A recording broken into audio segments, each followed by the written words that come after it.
La relance du pavillon national est une urgence attendue depuis bientôt une décennie. La quasi-disparition de ce pavillon national place le Maroc dans une situation assez paradoxale.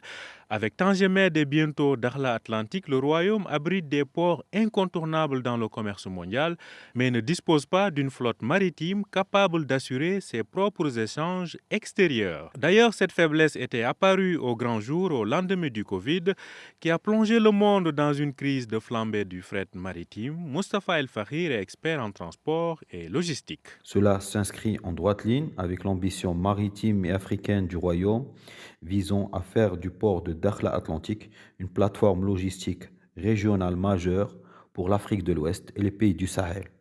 Cette flotte va permettre au Maroc de s'inscrire dans la chaîne de valeur logistique mondiale de l'industrie du transport maritime. Pour le Maroc, les objectifs sont clairs. La relance de son pavillon national va à la fois aider à mieux maîtriser ses chaînes logistiques tout en contribuant à la souveraineté industrielle. Le temps est donc à l'exploitation de l'immense potentiel d'une économie maritime qui va reposer sur l'investissement continu dans les filières de la pêche maritime, entre autres. Abdelatif Komat est le doyen de la faculté des sciences juridiques, économiques et sociales de Casablanca. Parce qu'il s'agit d'inscrire les régions du Sud dans un développement prospectif autour de secteurs stratégiques. Sa Majesté a évoqué l'économie bleue, il a évoqué les énergies renouvelables, le dessalement de l'eau.